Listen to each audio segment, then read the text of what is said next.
The envelope landed on the supper table like a stone dropped into still water, and everything around it went quiet. Mabel Cresswick set down her fork. Across from her, her father didn't look up. He stared at the envelope the way a man stares at something he already knows is going to cost him everything. "Papa," she said. "Don't."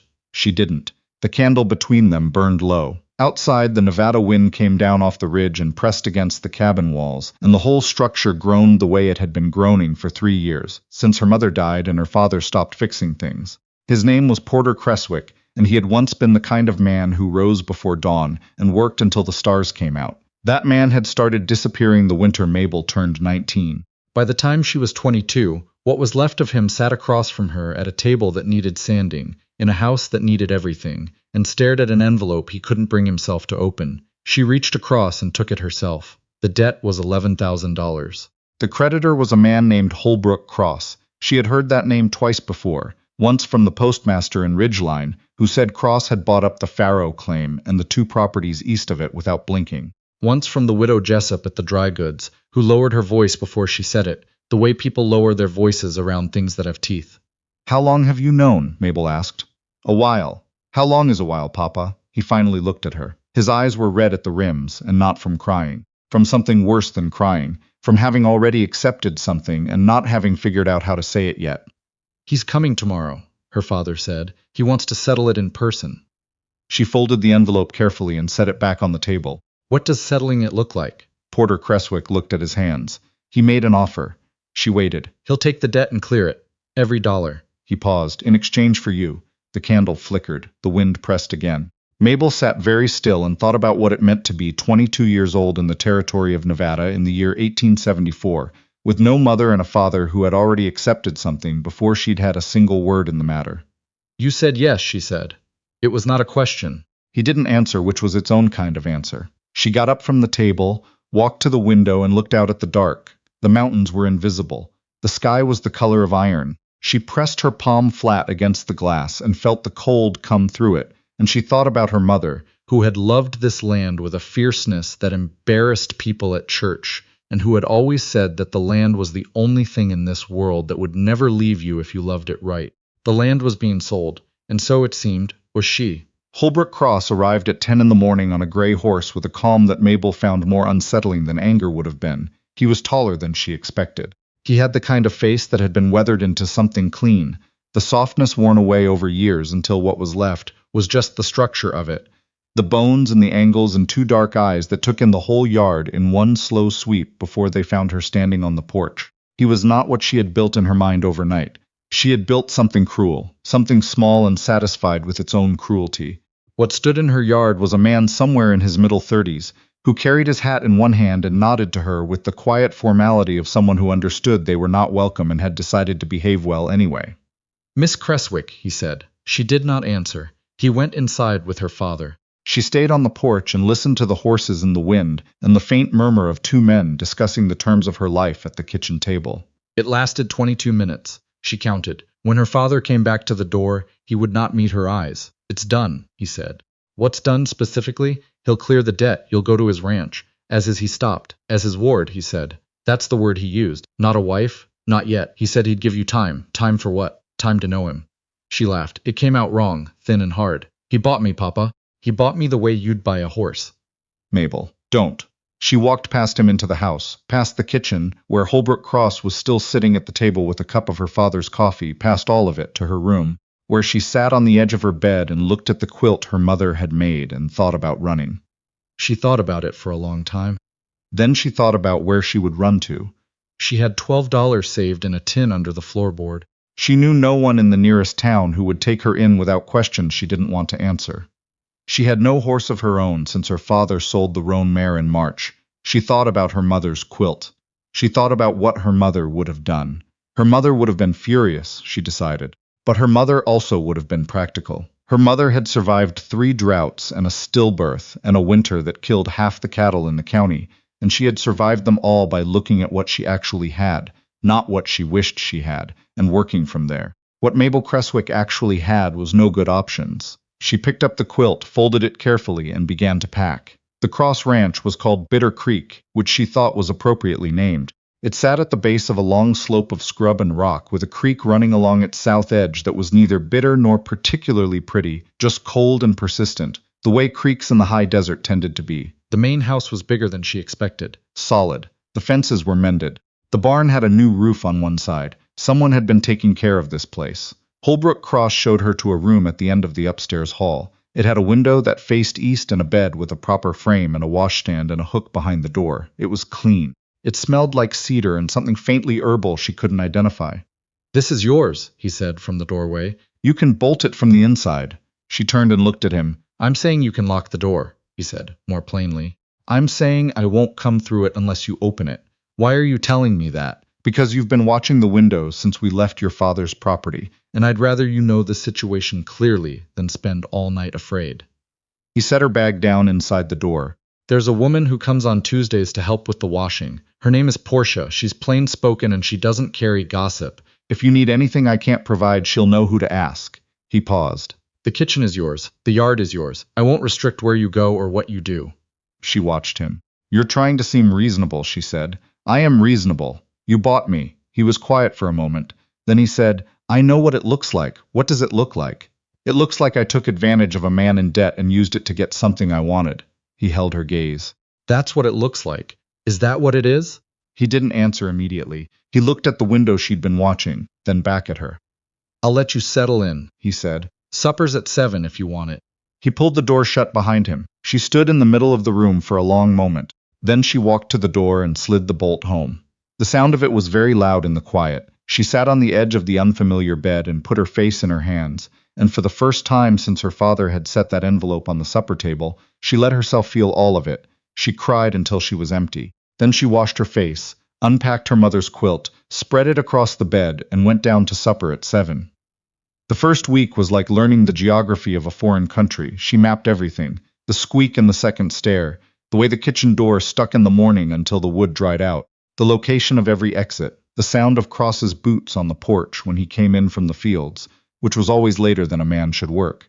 He left her alone in the way that required effort. She could see it sometimes, the deliberate space he maintained, the way he redirected himself out of a room she had just entered, the way he spoke to her only about practical things and kept it brief. She didn't know what to do with that. She had expected something to defend against. She had prepared herself for a siege. What she found instead was a man who brought her a cup of coffee in the morning without a word and left it on the porch rail before she came down, so she'd never have to take it directly from his hands. In the second week, she started working. She couldn't help it. Sitting idle made her feel like a kept thing, and that was worse than almost anything else she could imagine. She started with the kitchen garden, which had gone to seed on one end. She spent 3 days on it. Cross watched from a distance twice and said nothing. On the 4th day, he set a new pair of work gloves on the garden fence and walked away. She put them on. She started to learn the shape of him in the margins. He was up before her every morning. He ate plain food without complaint. He read in the evenings actual books, a shelf of them along the sitting room wall. He had opinions about the territorial water rights dispute that came up in the weekly paper, which she discovered when she made the mistake of reading an editorial aloud at supper, and he spent 12 minutes explaining exactly why the author was wrong. It was the most he had ever said at one time. She found herself arguing back. He looked surprised. Then something in his face shifted. Not a smile exactly, more like something that had been braced, relaxing its grip just slightly. After that, supper was longer. It was Portia who told her, 8 weeks in, on a Tuesday while they were hanging washing on the line. "You know he's been watching out for you since before all this," Portia said. Mabel looked up from the sheet she was pinning. "What do you mean?" "Your father borrowed that money 4 years ago. From a bank in Elko that went under 2 years back. Cross bought the debt when the bank closed." Portia worked the pin with practiced efficiency. He could have called it in then. "He didn't. Why are you telling me this?" "Because you're looking at the man like he's something you're waiting to turn on you, and it's making supper tense." Portia reached for the next sheet. "I've known Holbrook Cross for 11 years. He's not a patient man, generally, but he's been patient about this for a long time, and I thought you ought to know why," Mabel said. Portia paused. "Ask him yourself." She did that evening, after supper, while Cross was reading by the lamp. She pulled a chair to the other side of the table and sat down. He lowered the book. "Portia says you've had my father's debt for 2 years, she said. He set the book face down on the table. "Why didn't you call it in then?"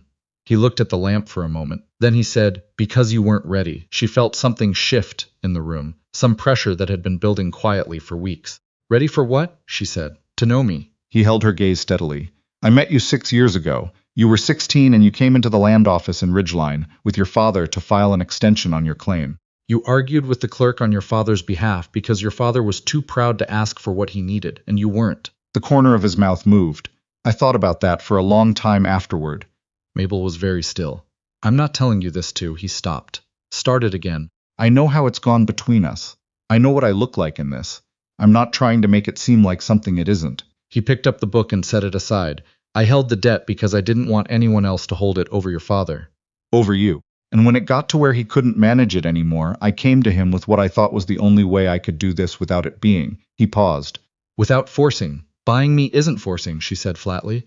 "No," he said, "it isn't." The honesty of it stopped her. She had expected him to argue, to dress it up in better language. He didn't. "I told myself," he said, "that if you wanted to leave, after a month, after a year, whenever, I would let you. I'd settle it some other way. The debt was going to die regardless." He met her eyes. "I told myself you'd get here and find out who I actually was and decide for yourself what you wanted to do about it. And if I'd decided to leave, then you'd have left." She looked at him for a long time. "Why didn't you just come to me first, before my father?" "Before all this, because you were 16, and then you were 18, and then your mother died, and I thought." He pressed his mouth together for a moment.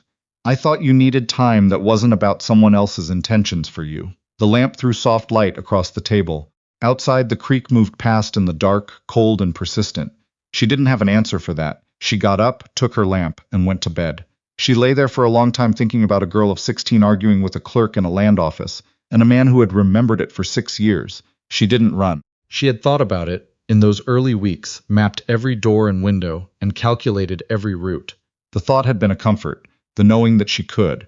But she found, as the weeks passed, that she stopped counting exits and started counting other things instead. The number of mornings Cross left coffee on the porch rail.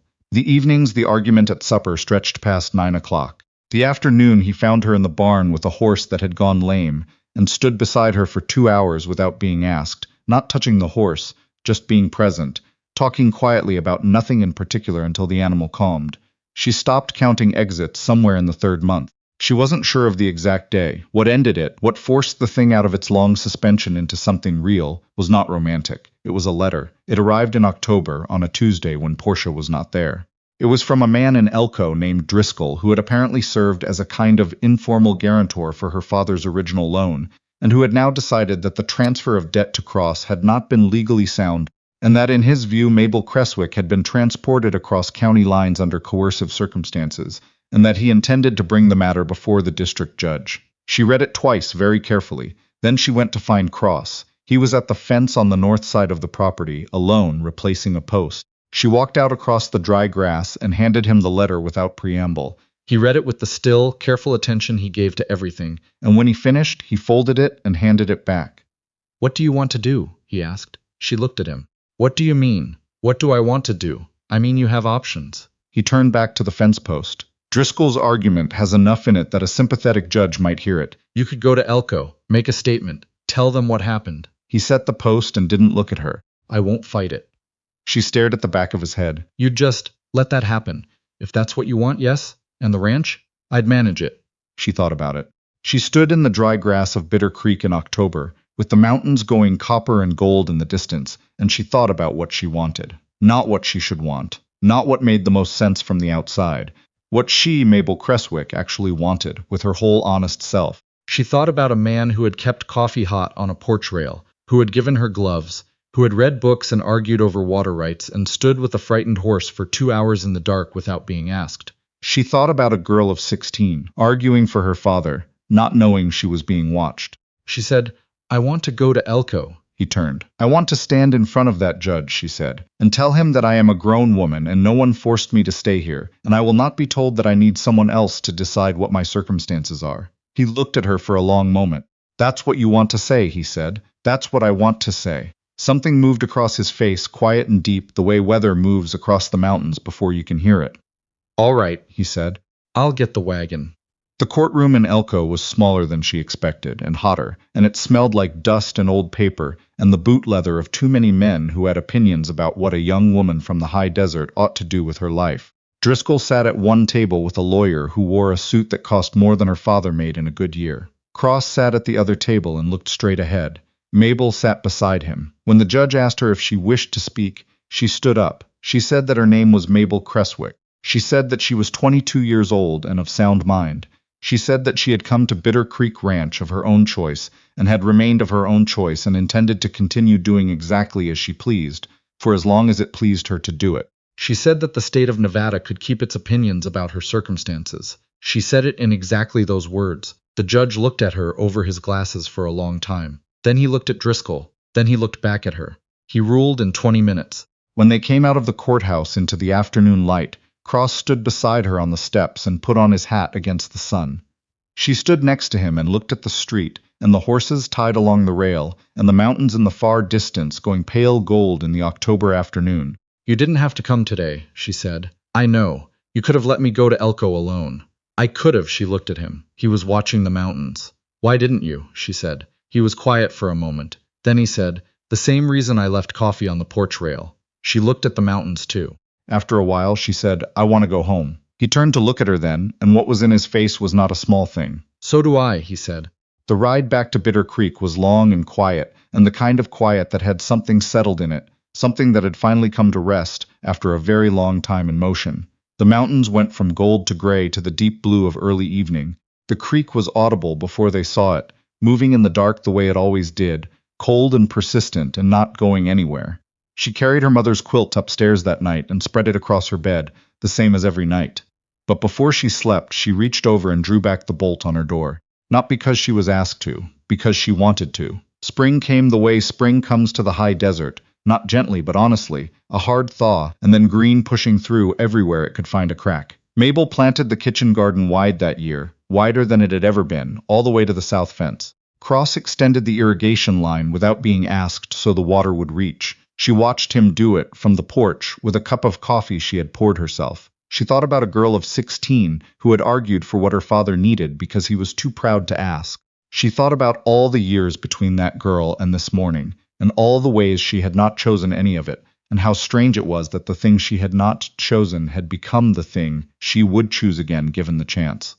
She thought she understood now what her mother had meant about the land. That the things worth keeping were not always the things you came to easily. Sometimes they were the things you stayed for when you could have gone, the things you turned back toward in October light on a courthouse step, the things you recognized not because they were easy, but because they were true. She kept the bolt drawn back. The creek ran on.